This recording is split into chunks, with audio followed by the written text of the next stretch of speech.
1 தெசலோனிக்கேயர் 4ஆம் அதிகாரம். அன்றியும் சகோதரரே, நீங்கள் இன்னின்ன பிரகாரமாய் நடக்கவும் தேவனுக்கு பிரியமாய் இருக்கவும் வேண்டுமென்று நீங்கள் எங்களால் கேட்டு ஏற்றுக்கொண்டபடியே அதிகமாய் தேரும்படிக்கு கர்த்தராகிய இயேசுவுக்குள் உங்களை வேண்டிக் கொண்டு புத்தி சொல்லுகிறோம். கர்த்தராகிய இயேசுவினாலே நாங்கள் உங்களுக்கு கொடுத்த கட்டளைகளை அறிந்திருக்கிறீர்களே. நீங்கள் பரிசுத்தமுள்ளவர்களாக வேண்டும் என்பதே தேவனுடைய சித்தமாய் இருக்கிறது. அந்தப்படி நீங்கள் வேசி மார்க்கத்துக்கு விலகி இருந்து தேவனை அறியாத அஞ்ஞானிகளைப் போல மோக இச்சைக்குட்படாமல் உங்களில் அவனவன் தன் தன் சரீர பாண்டத்தை பரிசுத்தமாயும் கனமாயும் ஆண்டு கொள்ளும்படி அறிந்து இந்த விஷயத்தில் ஒருவனும் மீறாமலும் தன் சகோதரனை வஞ்சியாமலும் இருக்க வேண்டும்.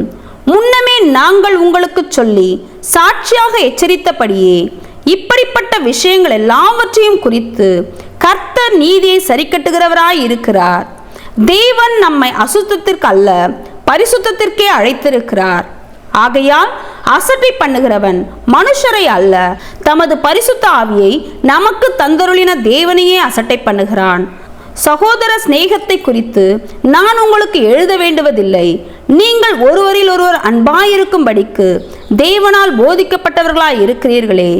அந்தப்படி நீங்கள் மக்கதோனியா நாடெங்கும் உள்ள சகோதரர் எல்லாருக்கும் செய்து வருகிறீர்கள்.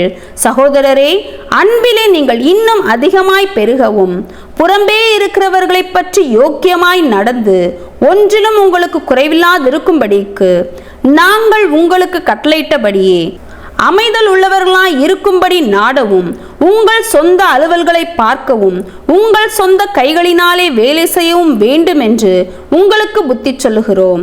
அன்றியும் சகோதரரே, நித்திரை அடைந்தவர்களின் நிமித்தம் நீங்கள் நம்பிக்கையற்றவர்கள் ஆன மற்றவர்களைப் போல துக்கித்து அறிவில்லாதிருக்க எனக்கு மனதில்லை. இயேசுவானவர் மரித்து பின்பு எழுந்திருந்தார் என்று விசுவாசிக்கிறோமே. அப்படியே இயேசுவுக்குள் நித்திரை அடைந்தவர்களையும் தேவன் அவரோடே கூட கொண்டு வருவார். கர்த்தருடைய வார்த்தையை முன்னிட்டு நாங்கள் உங்களுக்கு சொல்லுகிறதாவது, கர்த்தருடைய வருகை மட்டும் உயிரோடு இருக்கும் நாம் நித்திரை அடைந்தவர்களுக்கு முந்திக் கொள்வதில்லை. ஏனெனில் கர்த்தர் தாமே ஆரவாரத்தோடும் பிரதான தூதனுடைய சத்தத்தோடும் தேவ எக்காலத்தோடும் வானத்திலிருந்து இறங்கி வருவார். அப்பொழுது கிறிஸ்துவுக்குள் மரித்தவர்கள் முதலாவது எழுந்திருப்பார்கள். பின்பு உயிரோடு இருக்கும் நாமும் கர்த்தருக்கு எதிர்கொண்டு போக மேகங்கள் மேல் அவர்களோடே கூட ஆகாயத்தில் எடுத்துக்கொள்ளப்பட்டு இவ்விதமாய் எப்பொழுதும் கர்த்தருடனே கூட இருப்போம். ஆகையால் இந்த வார்த்தைகளினாலே நீங்கள் ஒருவரை ஒருவர் தேற்றுங்கள்.